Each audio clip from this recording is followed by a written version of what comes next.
The conversation is still on women in corporate world, and we're celebrating International Women's Day. We're choosing to challenge this morning every gender bias, gender inequality. We're choosing to challenge the status quo. Ade and I have been conversing on corporate women. In fact, before we went on that break, we're talking about women that we love and women that we appreciate. We appreciate all the things that they've been doing. And your mother came up, which was very nice.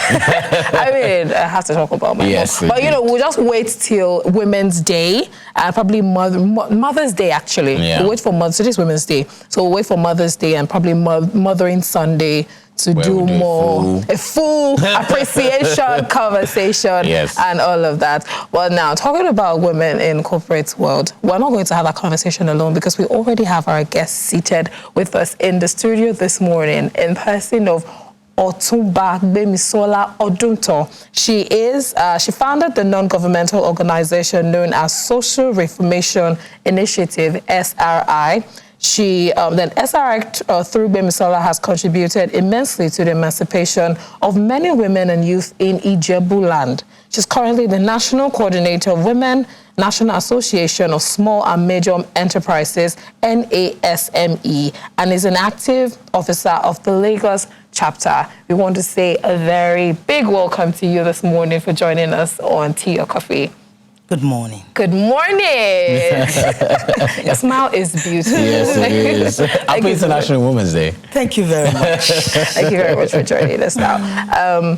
This morning, this day, we're celebrating women all over the world. And it is majorly important for us to talk about the same, which is choose to challenge gender inequality, gender bias, and all of that. But before we even jump into the conversation, I want you to establish the fact that you are a perfect candidate for this conversation, because before we started the show, you told us that you had a background in the corporate world. I want you to share your background with us.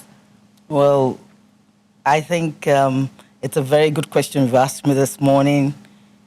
I have been in the corporate world before now. I used to be a banker, and it was very stressful for me. I had to leave my job. I was a bank manager, and when I was supposed to go and head a branch at Igbesa. You know where Igbesa is? Igbesa is like going towards Badagry. Wow. And I had children that one was in GSS 3, one was in SS 3. One was going to do the GSS 3 exam, and one was going to do SS 3 exam. Wow. And it was difficult for me to get to the office. I had to choose between my home, my children, and the job. So I have been in the corporate world. I know what it is for a woman to be in the corporate world. And I worked in that bank for 10 years. It was very challenging. But now, as of today, that we're choosing to challenge the status quo, I think is a very good thing to do today. And I think the government, or generally employers, should look into making life easier for women so that they can do more than they're doing, so that they can achieve a lot more and do just as the men are doing, because the men get to do everything they want to do when they want to do it, but someone does the dirty job for them at home, and gives them the opportunity to be able to do what they need to do.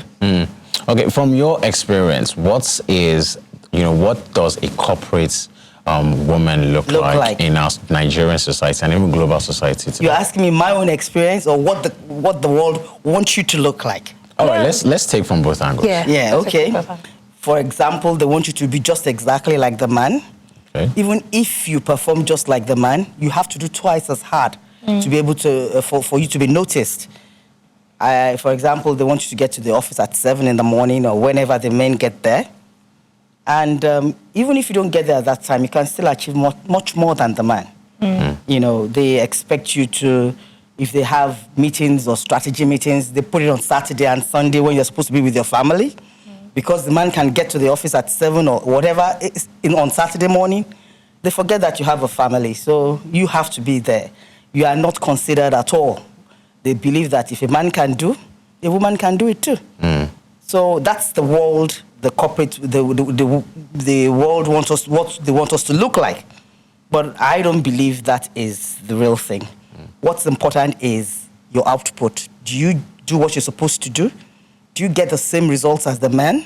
If you can get the same result, it doesn't necessarily have to be like that. And I'm happy today because a lot of millennials, they don't work the way we work. They don't work regular hours. They would rather work from home or do something in their own time. But they still achieve a lot more than the people that are sitting in the office and doing the work. So, and I thank God for COVID that has proven that to all of us now. Interesting. It is so interesting that the conversation of gender inequality is still what we're doing at the moment. This is 2021, and we're still talking about gender inequality. We're talking about getting the same pay at the office. We're talking about women being, you know, pushed aside and all of that. What do you think about it? Like, when we say gender inequality, what are your thoughts? My thoughts are, when you say gender inequality, when you're looking for a job, they would rather take a man than take a woman because they say the woman has to go for maternity leave or something like that. So they say, oh, she will not put in enough hours. I'd rather take a man that will not have excuses of taking the child to the clinic, forgetting that the child belongs to both the man and the woman. And the inequality will always come on. In United States, they're saying in 2030, the gap would have been closed. But I doubt that because it's going to be very difficult to close the gap. A woman will always be a woman. And the things we do, we will always have to do it. Like I tell people that, oh, men pay only receipted bills and women do much more. I don't get paid for cooking. I don't get paid for caring. I don't get paid for doing the house chores. No, but I just have to do it.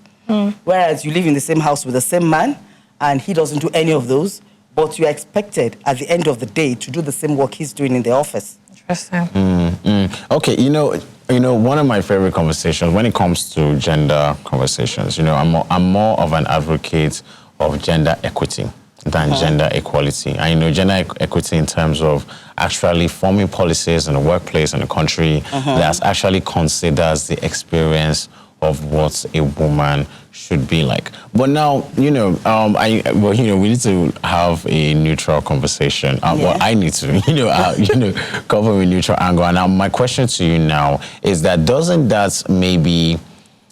how does that place, you know, when, for instance, we're saying that maybe because of the roles that a woman has in the workplace, she should resume by 9 a.m., for instance, and then the men should resume by 7 a.m. Is that a gender equal society? Are we still encouraging gender equality when we are taking these factors into consideration, in your opinion? In my opinion, I think that could help. Okay. Because it means that you really care about the person that works with you. When I look at gender inequality, I look at an organization and I ask the question, how many women work in this organization? How many women are in their leadership? You find out that you don't find them. Right. And when you find them, the person would have sacrificed a lot to be in that position. Why should that be the case? Last year, I was in channels and we're talking, I would say, I want to see a situation where I can work from my house, do the same work the man is doing in his office, and perform just as much as he's performing, and be assessed, with the kind of things that I put on the table, you know. And unfortunately, just after that, COVID set in, and we all had to work from home, both the man and the woman. And despite that, it became even much more difficult for the woman because they had mental health issues. And I would say that because despite all the chores, she still had to do her job. And the man was in the house. He would just face his job and forget that the woman is there doing other things to make sure that the house was very... How can this narrative be changed? You know, this... It has to be changed. Like, for me, I believe sincerely that the way I would work it, in a woman's life, you have seasons. When you are not married, yes, an expectation is from the woman and what she needs to put into the job should be different from when she's married. Okay. And then when she finishes with her children, she should be able to even come back to work and work for longer years. That's the way I would look at it. Okay. Because we have seasons in our lives. Okay. And those seasons will always come in 3 phases. So those seasons need to be considered when policies are being made. I believe very strongly that should be looked into. But wouldn't that change because now I'm looking at it and this is the truth. There's seasons in everybody's lives. But then wouldn't that change the conversation of equality and equity, wouldn't that make it look like, oh, okay, so you are fighting for your rights and all of that, but then you don't want to work the same hours as us? What do you want? We would work the same hours, but not necessarily in the office. What's important is everybody has timelines, and you all have things you need to do to meet certain targets. As long as you're meeting your targets, I don't think where you work from should be an issue. Okay. The conversation, that means the focus, it's shifts. not on the location. Yeah, but the output, the productivity, of the woman. That's the way I look at it. Yeah, and I think it's better that way. Interesting. Okay. I have 2 questions for you in this episode, because now you have, I mean, what you've just said has changed, how I'm looking at it at the moment. But let's talk about underrepresentation of women in the corporate world. Do you think women are underrepresented? Of course at they the are. moment? They are at the moment. For every, if you look at number of directors, number of MDs, I'm thinking that I think the figure is about 60-something% of men, and then you have women, maybe 40 or 20%. It's not. We're really underrepresented everywhere, in every strata, everywhere, in the office, in business. In the business, even when we do more, we get less for what we're doing. We're underrepresented. I always tell people that the women's voices are not heard.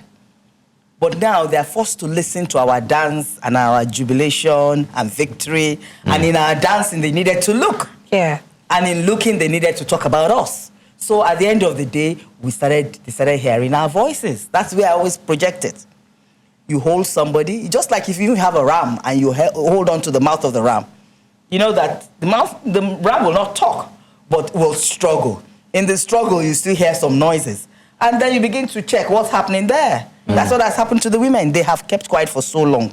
Religion has kept us, at the docile side. You cannot look up to your husband. You cannot speak up. Everything has made sure that we are not saying anything. We just go through the motions. Yeah. And in going through the motions, some people have survived. People have gotten to the top. And when they got to the top, they were noticed. So when they begin to notice them, yes, the voices started to come out, which is what is happening. Yeah. So, you've just spoken a lot about underrepresentation of women in the corporate world. I want to ask that, considering the recent appointment of Dr. Ngozi Okonjo-Iweala. That's one of the noises you're hearing. Okay, all right. So that doesn't counter the representation aspect of women in the corporate world, you don't think? That's one person. Do you know how many Millions. people have the same qualification that could do that job? We're happy that she has been recognized. We're happy that you are closing the gap. But the gap is still there. You went to school. I went to school. You have a lot of women that were in your class. So why are you here and why is not the woman here? We go to the same school. We study the same courses. So why should the man be there and I can't be there? Don't you wonder? You paid the same school fees, for crying out loud. Didn't you? Yes, ma'am. That's it. Honestly, just to add to what you said, Ngozi Okonjo-Iweala and the other women that we've celebrated today are one out of the millions of representation that we're looking out for. I mean, they're 1 out of 1,000, and we're still looking, and the gap is there. It's still open. there. We're still trying to fill it with a lot of water. How many women are presidents today? Why can't we have it 50-50 or 60-40? Why can't be more women presidents than men? Why should it be men? Don't you think? Yeah, but then that would change that would... Change what? No, that would somehow mutate the conversation of gender inequality, don't you think? Because, so for instance, like when it comes to the phases of feminism, some people say that women, feminism has been in 3 phases. Actually, the first phase was for women to actually have rights. The second phase was gender equality for women, and now what's the third phase? Now, a lot of people say, and this is coming from the academic world, they say that the third phase is where women are trying to be superior to men. And that somehow, I think that mutates gender inequality in a different way. What do you think? I beg to disagree with you. Okay. In trying to do this, everybody says, oh, maybe they're competing with the men. We are not. We're just asking for some space to be recognized. Your wife cannot compete with you. You are in the same home. And whether she likes it or not, you're still the head of the house. Although she's the neck anyway, and she turns the head whichever way she wants to turn it. Do you understand that oxymoron? Yeah, I do. But what I'm saying to you is that people think that, oh, they're trying to say, oh, they're competing with men. We're not. We just want to be recognized. Like I said to you, girls went to the same school you went to. They did the same courses. They did the same assignments you did. They have the same knowledge you have. So why should it be you sitting on the stand, not the woman? I'm probably better, but... Yeah. Okay. You understand what I'm saying? I understand. So that's what we're saying. We don't want to compete with them. We just need some space for us to be able to sit. I was telling someone, I said, people say that, okay, we want to be at the table so that we're not the menu. Do you understand? All right. Do you get it? All right. Why do we have men sitting, taking decisions about my life, and I'm not part of that decision making? Okay. It doesn't make sense. Yeah. Yeah. All right. Just to chip in something, I'll just ask you this question. You know, there is this particular saying, what a man can do, a woman can do better. What a woman can do, a man can do better, and all of that. Now, this is my question. Do we have something like a man's job and a woman's job? What's this conversation on segregation? I beg to disagree. There's no man's job, there's no woman's job. We have women drivers. We have women mechanics. We have women pilots. There's nothing a man can do that a woman cannot do, given the opportunity. We just need to give the opportunity.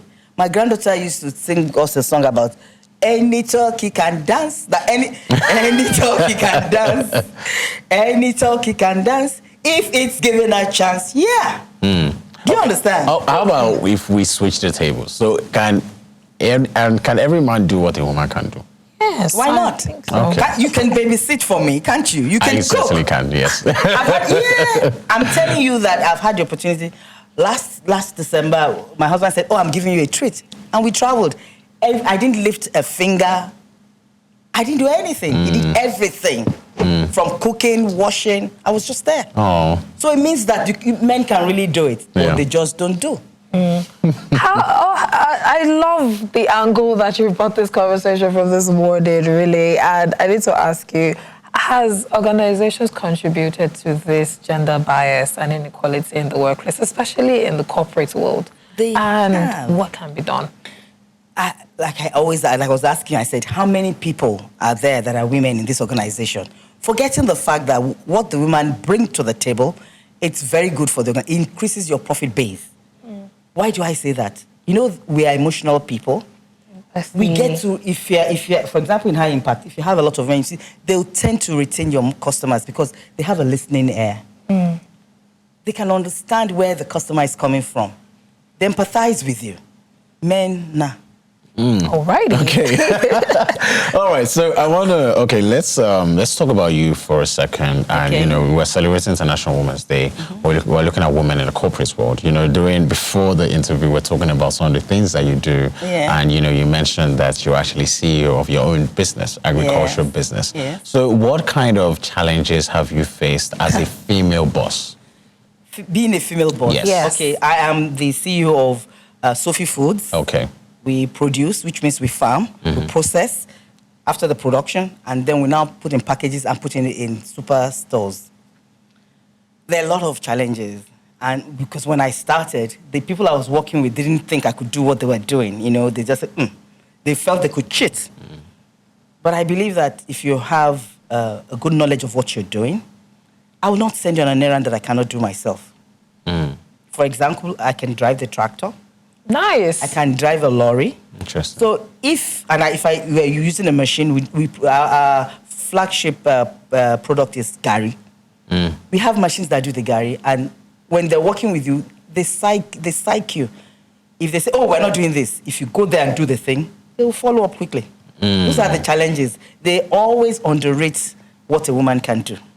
But if you show them that you can do what they're doing, then they do the job. Very interesting. And have you been, do you always have a need to, you know, let them know that you are the boss, or you just go ahead doing your own thing? Because, a lot of women say that they would have to, stamp their foot down and let these people know that I am the boss here, you should respect me and all of that. I always tell people, when you have to tell somebody you are the boss, you are no longer the boss. It's just like when the man says, I am the man of this house. He's no longer the man of this house. Because you don't need to tell anybody who you are before they know that you are the boss. Okay. You don't need to do that. All right. So now let's see what's...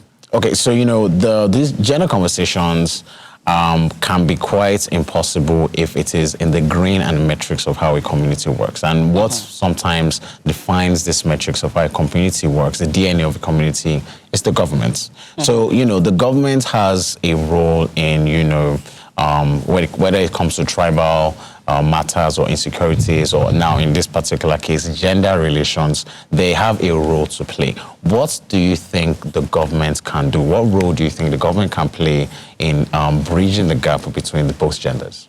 The aspect that I want the government to deal with is the financial inclusion of women. Because if they're financially stable, then they can do much more. You know that the population of women is about 50% of the total population. If they include the financial, they have a financial inclusion of women, it's going to increase the GDP.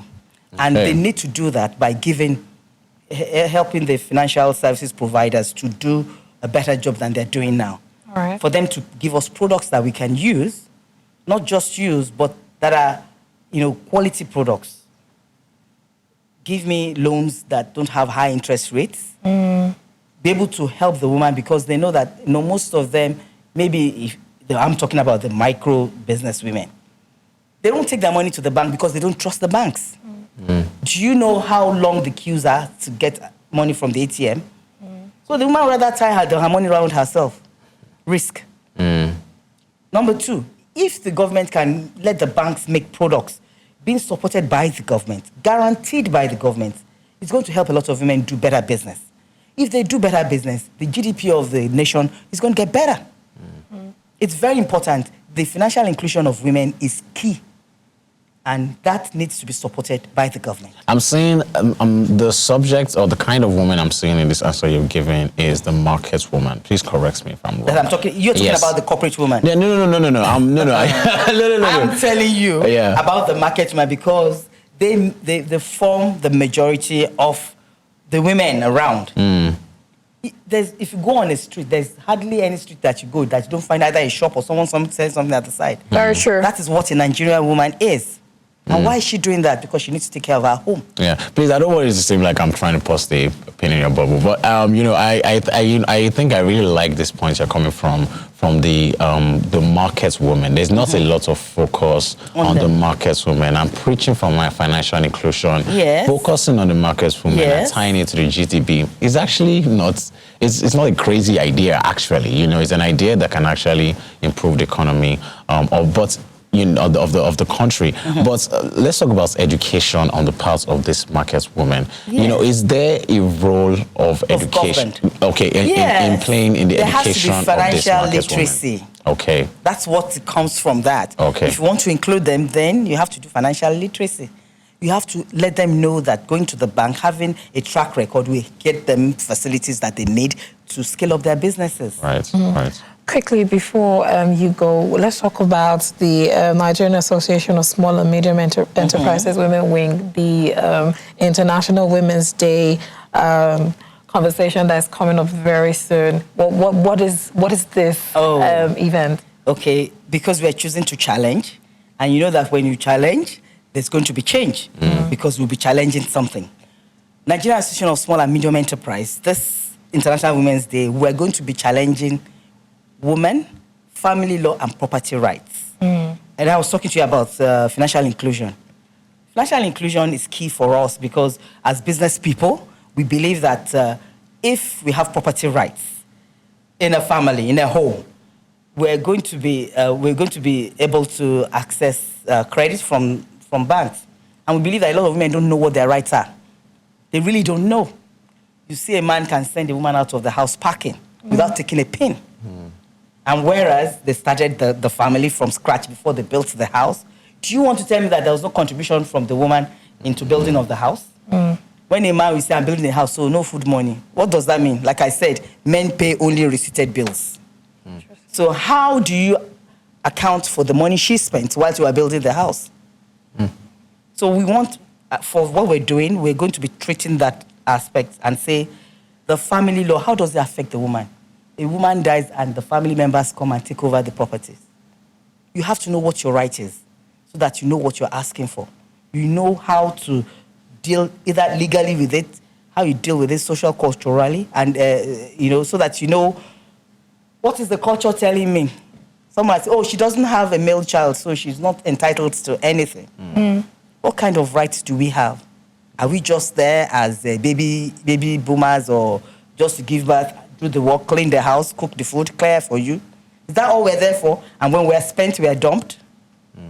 We don't have any access to what you have? You know, we want them to see that from that angle. I cannot have a business and say, darling, please, can I use the property of the house for a business? But will the man ask the woman before he uses it? Please answer my question. I don't think so. I think not. Yeah. I don't know if you have a different answer. On the 12th of March, we'll be dealing with that. Okay. As Nigerians. I'm really looking forward to it. I'm looking forward to you being there so that you can see what we're talking about. So I can hear the pain of the women. Yeah. Hear them talk. Yeah. Because if you don't feel their pain, you cannot know what change they need. Yeah, yeah. You know, when I was talking about financial inclusion, I said the products they need to do are the products that will help the women. The products, if you don't know their pain, you don't know the kind of products you want to give them.